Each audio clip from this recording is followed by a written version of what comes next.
Hello students, I am Dr. Gaurav Verma. In this video, we will learn about linear congruences and their solutions. What is a linear congruences and what are their solutions? A congruence of the form AX congruent B modulo M is called linear congruence, where A is non-zero number. If there exists any x which satisfy this equation, then we say that x is equal to x1 is a solution of this linear congruence ax congruent b modulo m. If x1 is a solution, then x1 plus km is also a solution of this modulo m, this congruence. Okay, if x1 is a solution of linear congruence mod m, then every member of residue class modulo m is also a solution. It means if any x satisfy the linear congruence, then it is a solution, and every member of its residue class it will be also a solution. Now, what are congruent and incongruent solutions? The integers The integers which satisfy a given linear congruence modulo m and belonging to same residue class are called congruent solutions. Congruent solutions are those solutions which belongs to the same residue class, otherwise they are called incongruent solutions. For example, let us take a linear congruence 4x congruent 7 modulo 5. Now we have to find the value of x which satisfy this equation. If we take x is equal to 0, 1, 2, 3, 4, only x is equal to 3 satisfy it, because if we take x is equal to 3 here, it becomes 12 congruent 7 and 5 will divide 12 minus 7.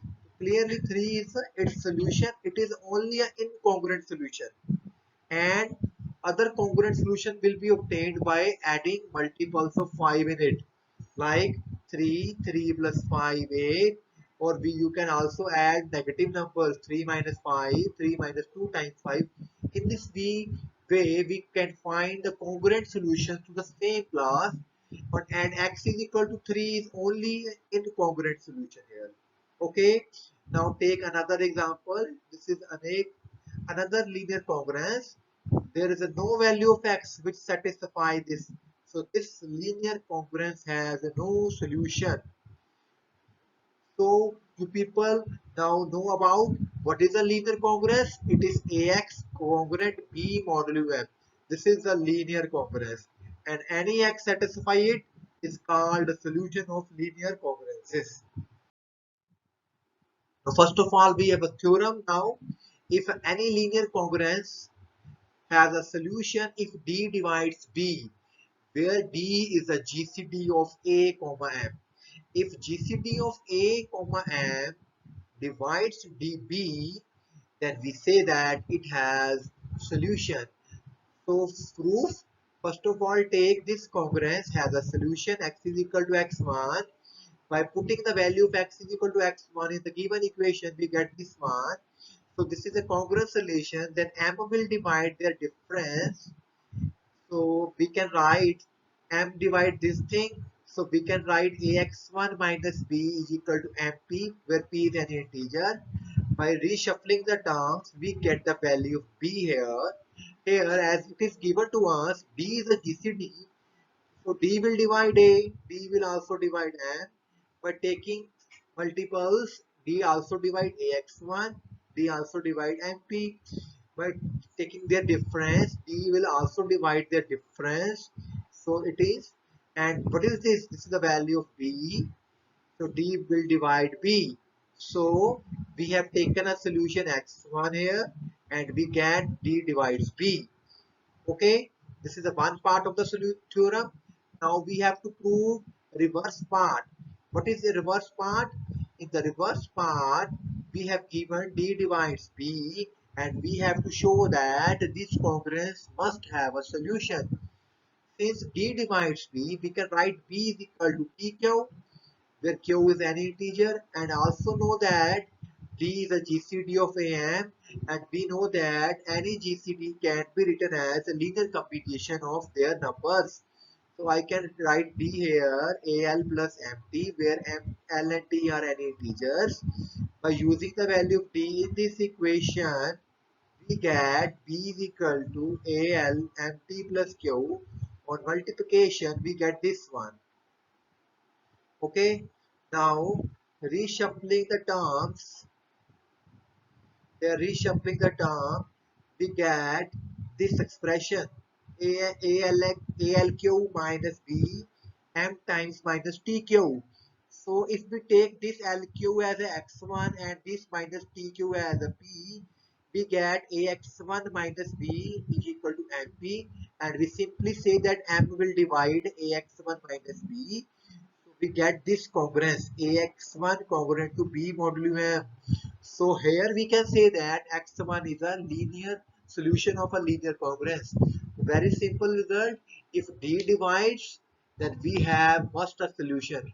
And one thing is more, if D divides B, it has a solution, and it has a D solutions also. D incongruent solution. Whatever the value of D, so many solutions are that equation. Now look at the example. How many solutions are there to each congruencies? So first one, this is we have given a linear congruence. What is this? A. This is A. This is B, and this is M. And we have to find GCD of A and M. GCD of A and M, that is 15 and 35. It is GCD is 5. It is very easy to find GCD is a common, greatest common factor, both numbers. So D will divide, this 5 will must divide B, and this system has 5 incongruent solutions. Okay, the number of D is equal to incongruent solutions. If D 5, then there is a 5 incongruent solutions. Okay, next example. In the next one, we have 15x congruent 24 modulo M. What is A here? 15, B is 24, M is 35. Find GCD of A and M. 15 and 35, GCD is 5, but this 5 does not divide B. So we can say that this has no incongruent solutions. Similarly, we have a third part. A is 15, B is 0, M is 35. What is the way? Find GCD of A and M. It is a 5, and 5 will must divide 0. So this system has the 5 incongruent solutions. The value of D represent incongruent solutions. Again, next part. A is 5, B is 3, M is 7. What is GCD of 5 and 7? Since both are prime numbers, their GCD is first 1. So 1 always divide another number. So this system has only one solution. Similarly, you can do E part. Is it okay? How to check whether the system of the linear equation has a solution?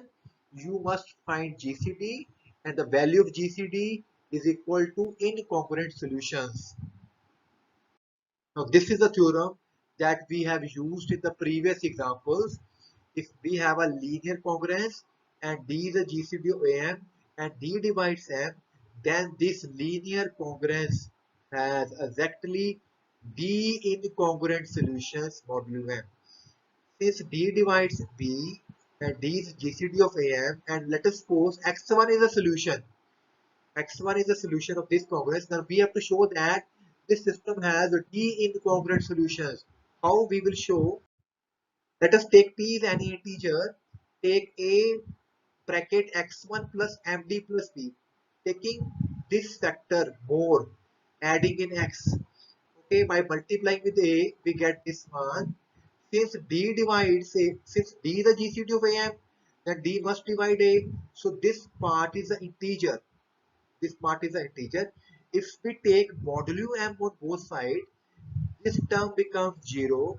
So AX1 mod M, and we know that in previous slide AX1 is congruent to B modulo M. So this number, this expression satisfy given linear congruence. So this is also a solution. One thing is noted here, the value of P is here 0 to D minus 1. It means this system has D incongruent solutions. By putting different values of P here, by putting the different values of P, we get these incongruent solutions. Now we have to show that these are incongruent. How will we show that? Let us say two solutions are congruent to each other. Let us say these two solutions are congruent to each other for different values of P1 and P2. Cancelling x1 on both sides, by cancelling the x1 on both sides, we get here this one. Okay, now m will divide their difference. This part is cancelled. So d will divide the difference of this P1 minus P2. But P1 and P2 are numbers which are less than D. So it is possible only then their difference is 0, as P1 and P2 both are less than D minus 1. So because here we have taken that these values less than D minus 1. Okay, so these are must equal to 0. It means we have taken these different solutions, they belong to the same class, they are incongruent modular. So these are the incongruent one. Now we have to show that these are only solutions. There is no other solution more than D. Let us say there is a one more solution which where P is greater than D. If P is greater than D, if P is greater than D, we can write P as a linear by using the division algorithm like this. Since it is a solution x1 plus md plus p, so using the value here, this is a solution x is equal to x1 plus mdp. So here by putting the value of p here, we get this one. For multiplication, we get mq plus mdr. For taking modulo f, this term becomes 0. So this one happens and r is less than d. So this solution comes under this category only. So this system has only D incongruent solutions. Here we have shown that if D divides GCD divides A and M, then this system must have only D solutions, and these D solutions are these one. Okay, and where have we have shown that these any two solutions between them are incongruent, one thing, and we have shown there if there is another solution after this D1 D minus 1, then this must also belong to this class. Where one corollary, if GCD is 1, if D is 1, then 1 will divide almost B. So its system has only unique solution, that is one solution. It simply means that if GCD is 1, then we have only one solution. Now look at the examples. We have a congruence 18x, congruent 30, modulo 42. Okay, so first of all, this is A and this is our M. What is the GCD of A and M? This is a 6 and 6 must divide 30. 6. So this system has a 6 incongruent solutions. Now first of all, we will find x1. How will we can find x1? By dividing this equation by 6. The equation reduces like this: 3x congruent 5 modulo 7. Now you can find this solution of this equation using hit and trial by taking x is equal to 0, 1, 2, 3, 4. When we take x is equal to 4, it becomes 12. 12 minus 5, 7 is divided by 7. So x is equal to 4 is the solution. Now we have to find other solutions. What is the formula we derived in the previous theorem? X is other solutions are given as x is equal to x1 plus m upon d. What is m here? 42. What is d here? 6p. And what is value of p? Value of p is always less than d. D minus 1. The value of P are 0, 1, 2, 3, 4, 5, up to 0 to 5. Because values of P are always less than equal to D minus 1. And D is here 6, then D minus 1 will be 5. Okay, so these are the 5 values, 6 values of P. By putting the values of P 0, we get one solution. When we put 1, we get the second one. If we put 2, we get third one. If we put 2P is equal to 4.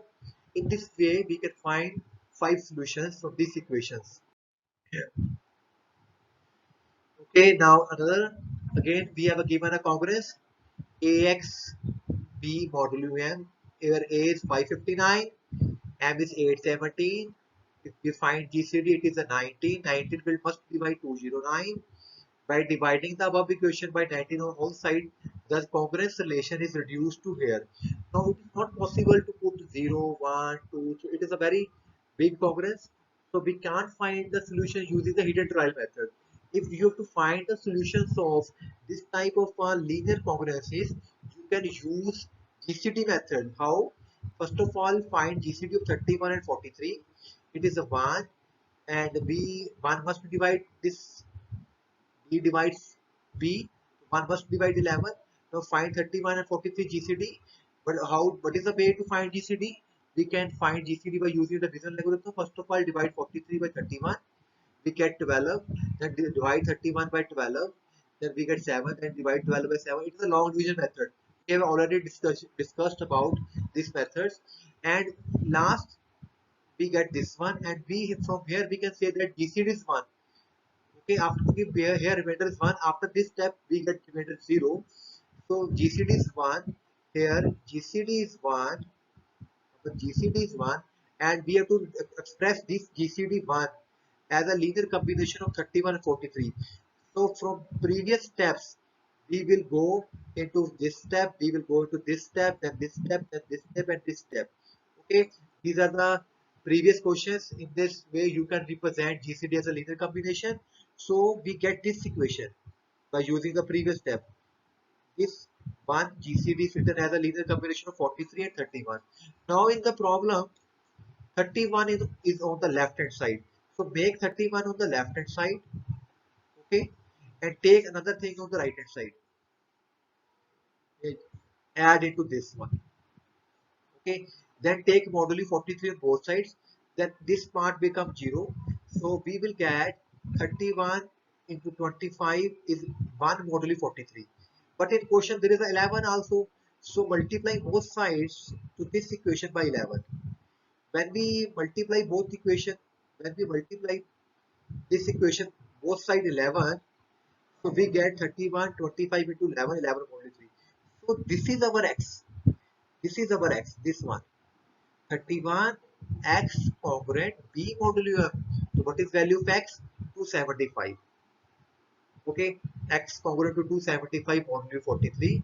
By dividing by 43, it can be reduced to 17. So 17 is the only one solution. It is our x1. Other solution can be found by x1 plus m upon d upon p. What is d here? 19. So value of p must lie between 0 to 18. By putting the different values of p, you will get other solutions. Okay. Now we have last example here. This is our A. This is our B. This is our M. GCD of A and M is 1 here. It must have only one solution. Okay. How will we find the general solution? First of all, students, we have to find x1. In order to find x1, you can use GCD method or you can use hit and trial method. If you can't find solution using hit and trial method, then use GCD method. Now we will find the GCD of 7 and 276. So look here, GCD of 276 and 17 will be found by division algorithm, and GCD is here 1. So 1 is written as a linear combination of 276 and 17 here, and we know that our linear congruence is 17x. So take this term on the left hand side and other terms on the right hand side. But taking modulo 276, this part becomes 0. Okay, so we have 17x congruent 9. In problem there is a 9, so multiplying both sides by 19, sorry 9. After multiplying we get, and this is our x1, which is our solution. So here it is written wrong. This is a 276.